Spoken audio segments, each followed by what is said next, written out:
a flawed man of God and my readings and reactions to the Bible. I said in my previous live stream when we were talking about Veterans Day that I was going to be doing a wrap up tonight of the previous books.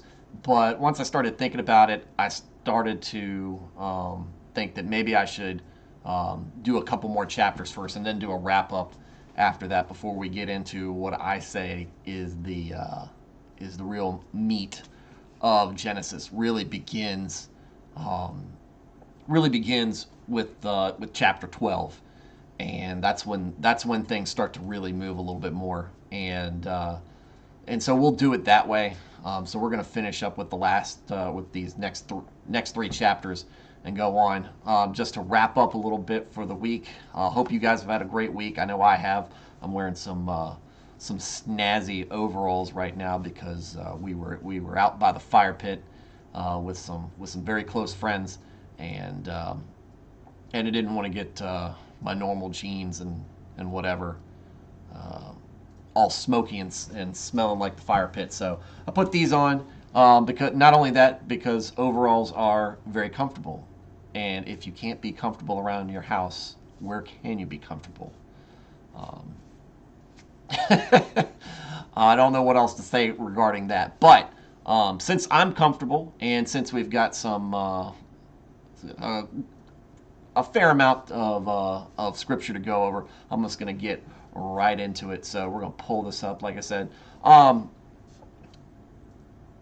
uh, just kind of reiterate, this is a just me going through, reading the Bible from beginning to end in small doses, just to kind of give you kind of an exposure to the reaction of how what I would consider an average Christian would react reading this stuff. It's not something I haven't read before, but also something that you don't normally go through all the scripture all at once, obviously.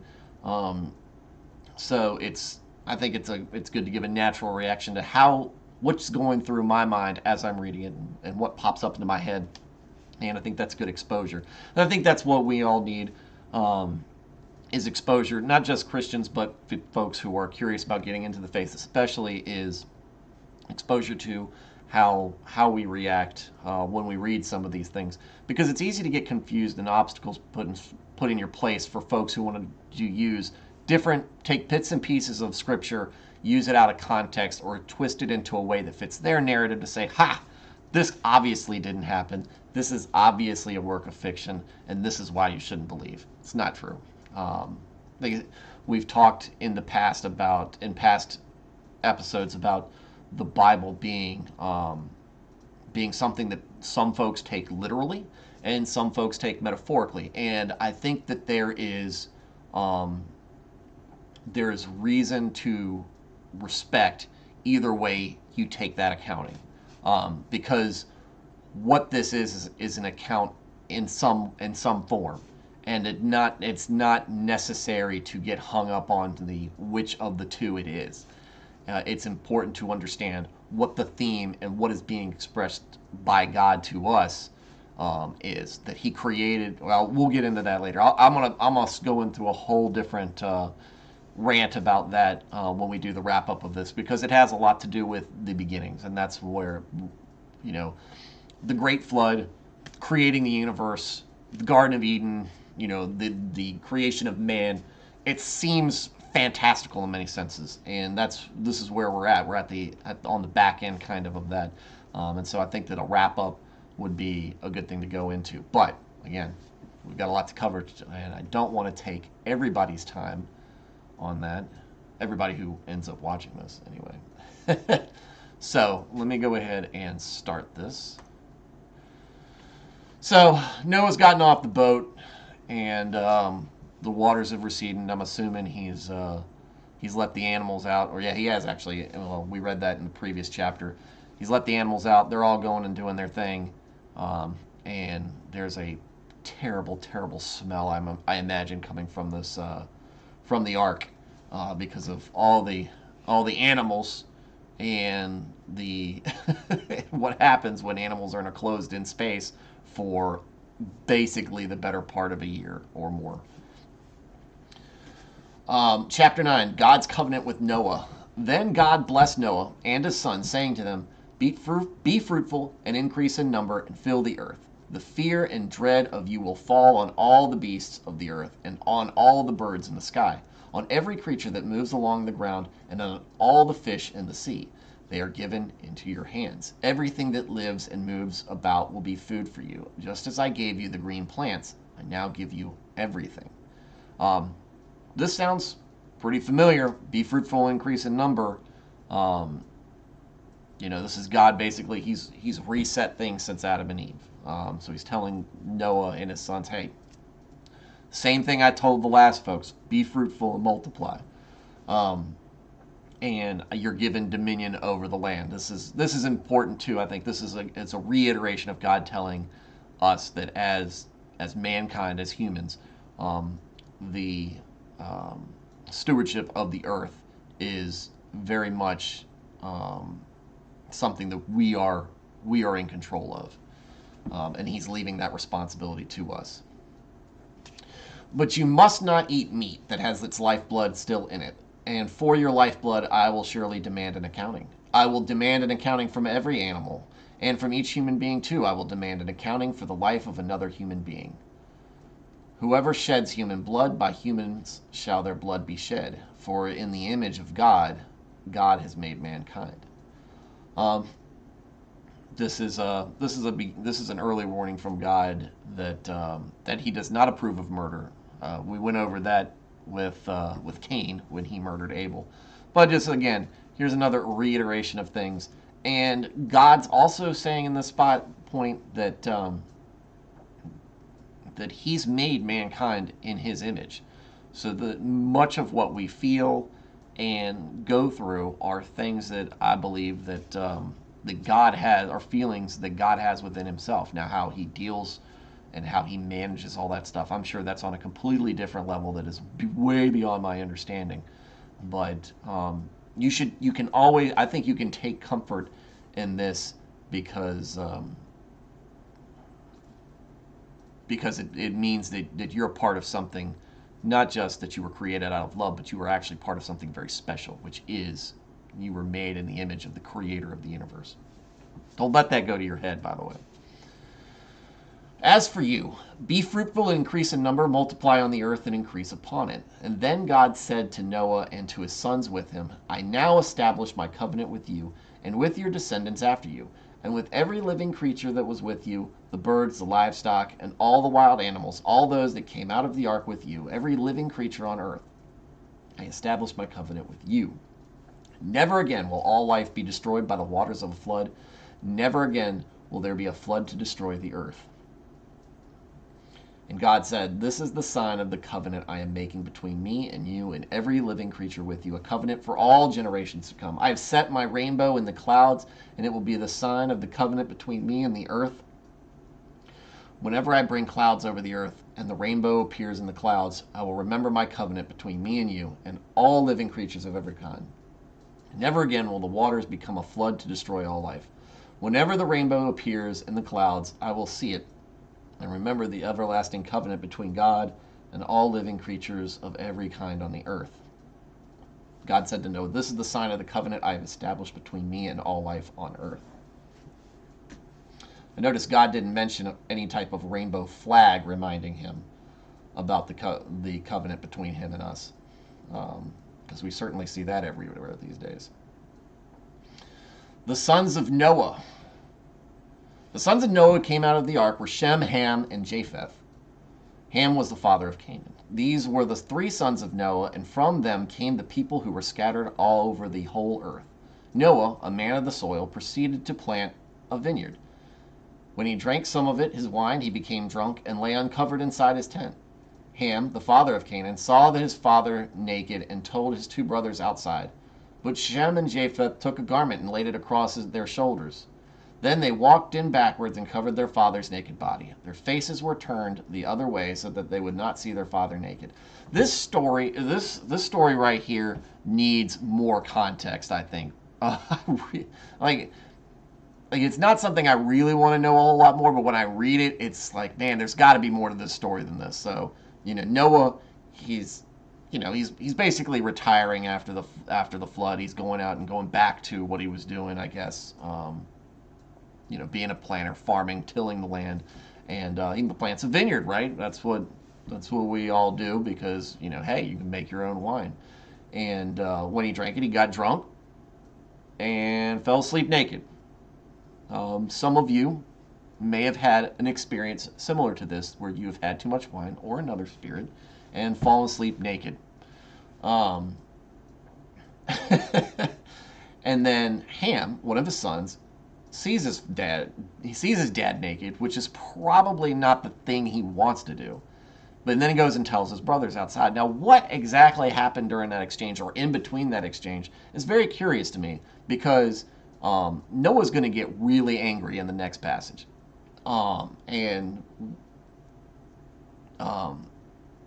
his other two sons, Shem and Japheth, they are going to, basically, good thing they know. They're just like, look, I don't want to see my dad naked.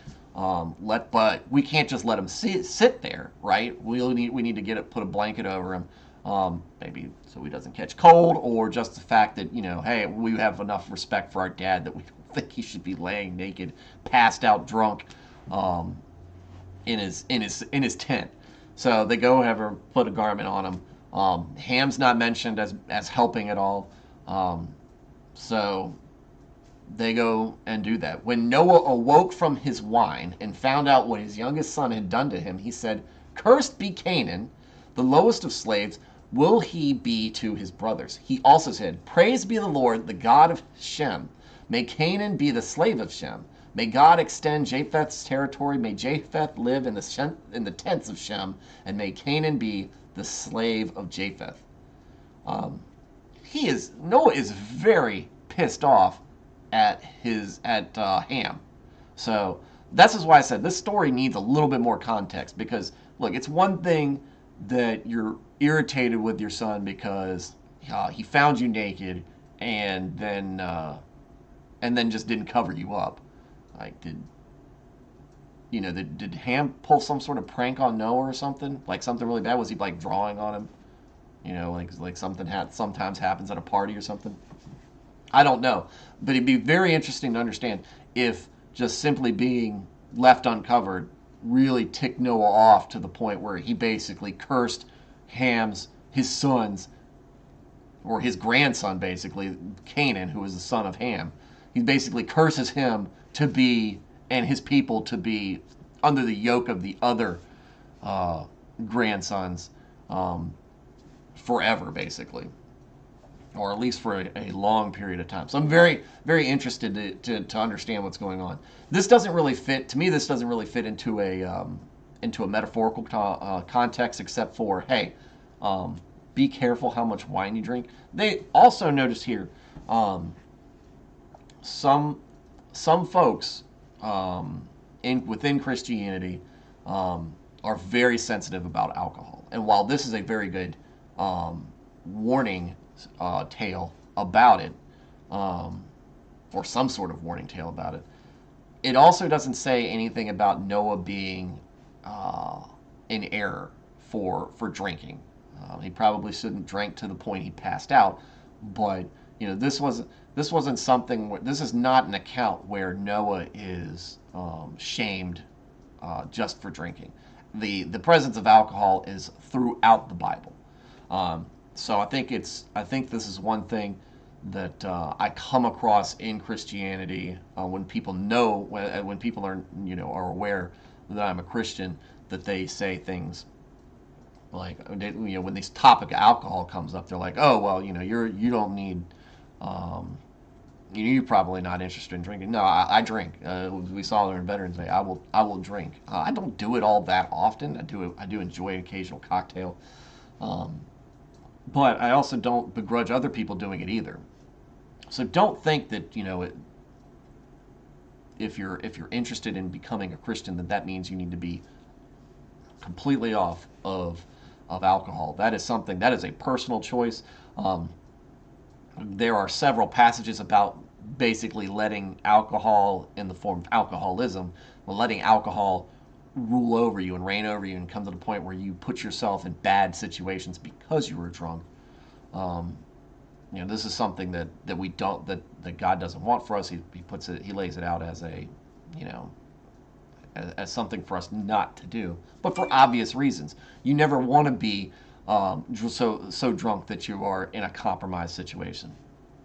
So I wanted to just take that little sidebar to discuss that and address that part. But again, Noah wakes up, gets really mad at Ham, curses him and his ancestors, basically to be um, below the ancestors of his other sons. After the flood, Noah lived 350 years. Noah lived a total of 950 years, and then he died. That is a long time.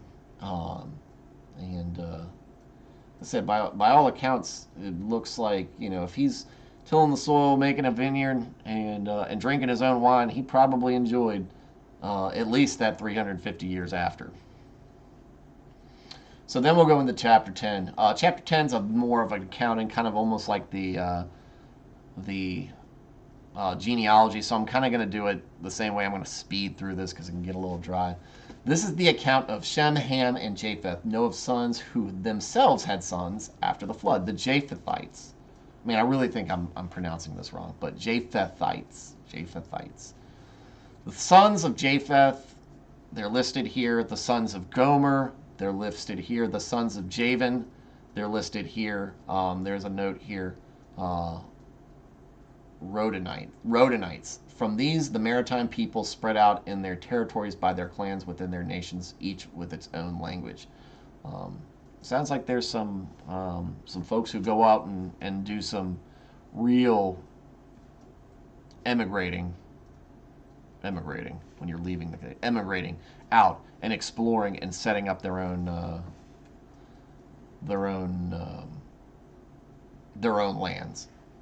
The Hamites, the sons of Ham, Cush, Egypt, Put, and Canaan. These are all ones that are these are all pretty significant ones. Now Ham's been cursed. His son has been cursed. The Canaan specifically. He doesn't mention the other ones, which is another interesting note there, because I would be very that is he only cursed Canaan, really.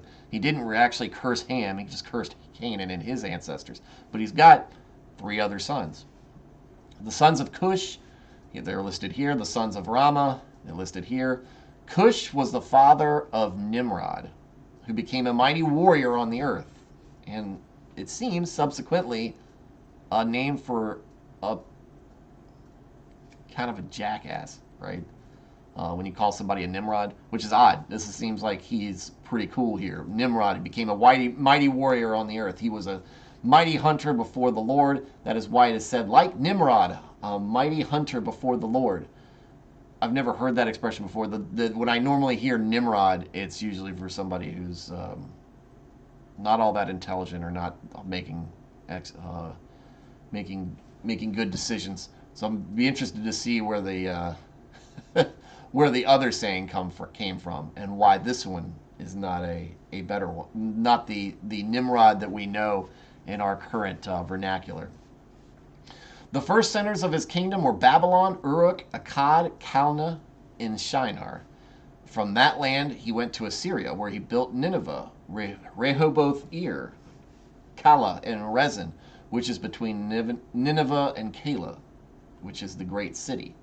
You guys are going to continue to see me struggle with some of these names, because they don't get any easier than from here. Egypt was the father of, these are all listed here, from whom the Philistines came, the Cashluhites. And Canaan was the father of, we'll go ahead and cover Canaan, because Canaan's the cursed one, right? Sidon is firstborn, and of the Hittites, Jebusites, Amorites, Girgashites, Hivites, Archites, Sinites, Arvadites, Zemarites, and Hamathites. A lot of ites. And you should take note of these, because I know this from other readings, that these are a lot of these you're going to hear later on in the first five books of the Bible, the Pentateuch as we call them. Later, the Canaanite clans scattered, and the borders of Canaan reached from Sidon towards Gerar as far as Gaza, and then towards Sodom and Gomorrah, Admah, and Zeboim as far as Lasha. Whew. These are the sons of Ham by their clans and languages and their territories and nations. The Semites, which we all know these days. Probably some foreshadowing. Sons were also born to Shem, whose older brother was Japheth. Shem was the ancestor of all the sons of Eber. The sons of Shem, listed here, the sons of Aram here are Faxad. They're the sons of that. The two sons born to Eber, named here. One was named Peleg because his time on earth was divided. Don't know what that means. His brother was named Joktan, and they give Joktan's sons here. The region where they lived stretched from Mesha towards Sephar in the eastern hill country. These are the sons of Shem by their clans and languages. These are the clans of Noah's sons according to their lines of descent within their nations. From these nations spread out all over the earth after the flood. I'm going to go right back to up here when we were talking about Japhethites, Rodanites. If you take a literal interpretation of the Bible, this may very well mean, people emigrating out to Asia, Europe, Africa, going over to the Americas and stuff like that. Possibly. I don't know. I'm not, like I said, I'm not a biblical scholar. This is just me reading through it and just having some ideas pop in my head. All right. Last chapter for tonight. Tower of Babel. This is a less known, probably for non-Christians. This is a less known account that they may have heard of, but this is an interesting one, I think. Tower of Babel. Now the whole world had one language and a common speech. As people moved eastward, they found a plain in Shinar and settled there. I think what was that, Nimrod, who settled in Shinar. They said to each other, "Come, let's make bricks and bake them thoroughly." They used brick instead of stone and tar for mortar. Then they said, "Come, let us build ourselves a city with a tower that reaches to the heavens, so we may make a name for ourselves. Otherwise, we will be scattered over the face of the whole earth." But the Lord came down to see the city and the tower the people were building. The Lord said, "If as one people speaking the same language they have begun to do this, then nothing they plan to do will be impossible for them. Come, let us go down and confuse their language, so they will not understand each other." So the Lord scattered them from there all over the earth, and they stopped building the city. And that is why it was called Babel, because there the Lord confused the language of the whole world. From there the Lord scattered them over the face of the whole earth. Real quick story, but pretty significant. So at this point, everybody's speaking the same language. And this account, I believe, is argued for a fair amount that this is a very this is metaphorical. Again, I don't think that there's a right or wrong take on that, and I don't think either way matters. You're going to hear me. This is going to be a recurring theme, especially through Genesis. And it's important to remember that, because when you do have discussions about the Bible with people, and they have a differing opinion, you need to understand to listen. It's very good. It's always very good to listen to people's differing accounts or interpretations on how they view it, because you might come out with a different point of view. I've kind of waffled on how I view Genesis being literal or metaphorical, because I think, like I said, I think both have significant merit to them. But here we have some folks that are setting up a city, and they say, "Hey, look, let's build this tower and let's have it reach up to heaven, and there we can be." We can make a name for ourselves. So it sounds kind of like, hey, let's be, if we build this tower and we try to build it up to heaven, we can beat gods too. And the Lord sees this going on, and he goes, man, and remember, he's made God in the image of himself. And, that means that there's that desire probably to be equal to God. And he says that, he goes, look, these folks as a group, they can do pretty much anything they set their minds to. But this is what this passage doesn't do a good job of explaining. I don't like it because, or I don't like how it communicates, because it doesn't do it. I don't think it does a sufficient job communicating why God just, changes the language for everybody, and why he takes issue with the Tower of Babel.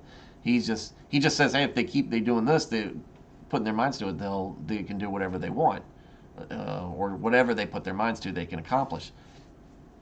What he's basically referring to that is the Tower of Babel wasn't done because it was inspired by God. It was inspired by hubris. It was inspired by vanity. Let's go up and be just like God, be the equal of God.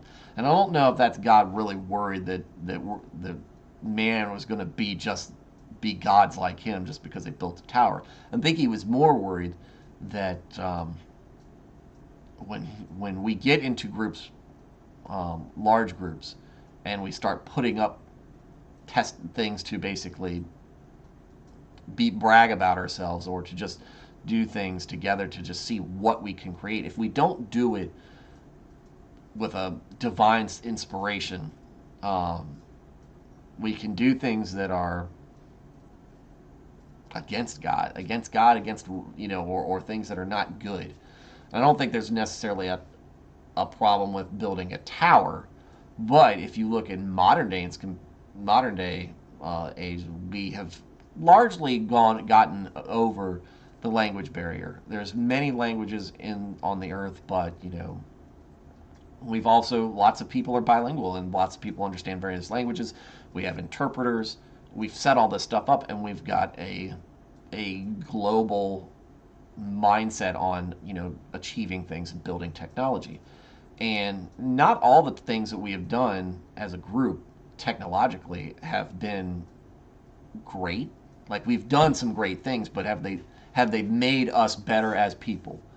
Some things, yes. Some things, not so much. One might argue social media, which is a global thing at this point.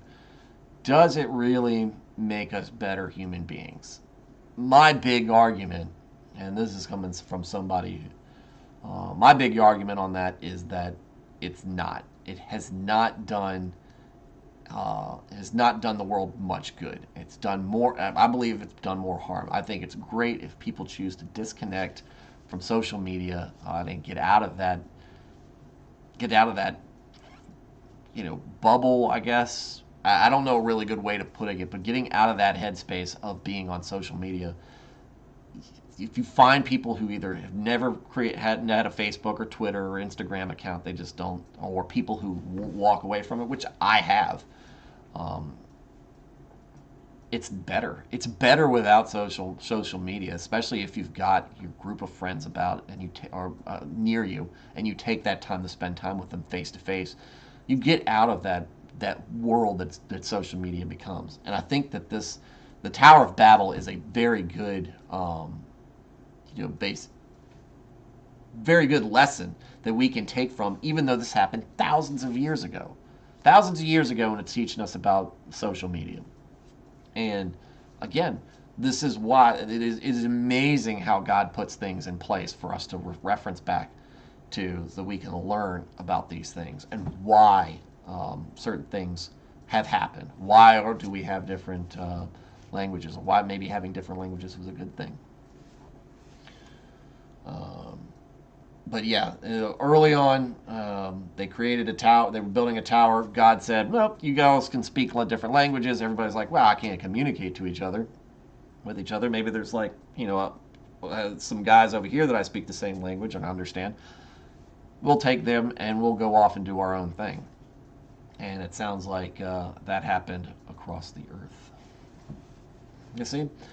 One small thing, one person or one group of people does the wrong thing, it ruins it for everybody. That's not just for you being at work, or as a citizen of a government when something bad happens and they change the rules, so you get punished, or if you're at school and something like that happens and everybody gets punished because some few people do the wrong thing, Adam and Eve. Some couple people do the wrong thing, ruins it for everybody. So And now we'll finish this up. This is more genealogy um, from Shem to Abram. This is the account of Shem's line. 2 years after the flood, when Shem was 100 years old, he became the father of Arphaxad. And Shem lived, and I'm gonna speed through this. Shem lived 500 years, had other sons and daughters. Arphaxad lived 403 years, and was the father of Shelah or Shayla. Sheila sounds like a girl's name, so I'll say Shayla. Shayla still sounds feminine too. Whatever. Sheila. Sheila was the father of Eber, lived 403 years, had other sons and daughters. Eber became the father of Peleg, who we heard earlier about. Eber lived 430 years. Peleg lived 30 years, became the father of Reu, and after he became the father of Peleg lived 209 years. Reu became the father of Serug, and then he lives 207 years. When Serug becomes the father of Nahor, he lives 200 years. Nahor is the father of Terah. He lives 119 years. Terah lives 70 years. Became the father of Abram, Nahor, and Haran. What overarching theme we see here? Not only has the God scattered people and called them and given them different languages, he is significantly siphoning off the amount of years each person lives.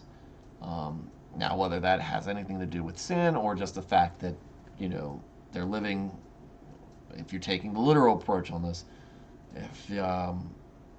if he's shortening lives because of sin, or just because of the fact that the man is being fruitful and multiplying, and they don't need to live so many years so they can have 1,000,000 kids.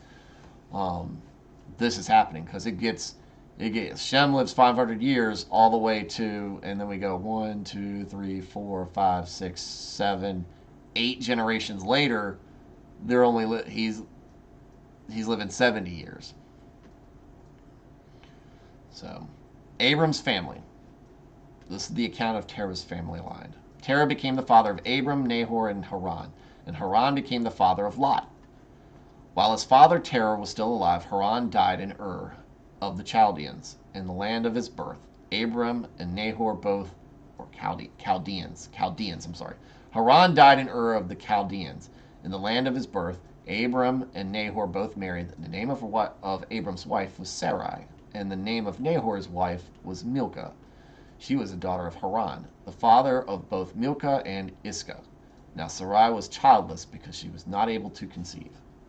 Terah took his son Abram, his grandson Lot, son of Haran, and his daughter-in-law Sarai, the wife of his son Abram, and together they set out from Ur of the Chaldeans to go to Canaan. But when they came to Haran, they settled there. Terah lived 205 years, and then he died in Haran. So Terah lives significantly low. Oh, I'm sorry. Terah didn't live 90 years. I misread this. My mistake. Nahor lives 119. Terah was his kid. Once he lived 70 years, he had 3 sons. Okay, and then he lives 205 years. Still, significantly shorter lifespan than Shem. And significantly, even more so, less time than Noah lives. So, on that account, we have Abram's family line. So, who is Abram? Abram is where we leave off, right? So, that'll be the next chapter. But tomorrow night, I think when we go through, I'm going to do a rehashing of where we're at in Genesis and go from there. If you're liking this stream, I hope that you start catching it live. I hope that it ends up coinciding with some time where you can get on and watch. And if you do, one of the things I'd love to start doing is getting some communication in a chat. Just getting other people's impressions as they go and responding to that, because I think that we can get much more fulfilling experience when we start getting other people's interpretations. Because, like I said earlier, it's always interesting. It's generally good to get other people's thoughts on what they're reading when they're reading these things, because you never know what you're going to walk away with. In the meantime, buy yourself some overalls because they're super comfortable. Wear them around the house so that you don't sit and you can feel like you're a farmer or someone, and or a lumberjack or something. Anyway, get some overalls. Enjoy your wine if you're drinking it, but don't fall asleep naked. And for your kids to find you, because you might wake up and start cursing them for generations. And you don't want your kids to have to come in and see you naked anyway. Anyways, have a good evening. Have a good week. I'll be on tomorrow night if everything goes according to plan, God willing. And we'll go from there. Y'all have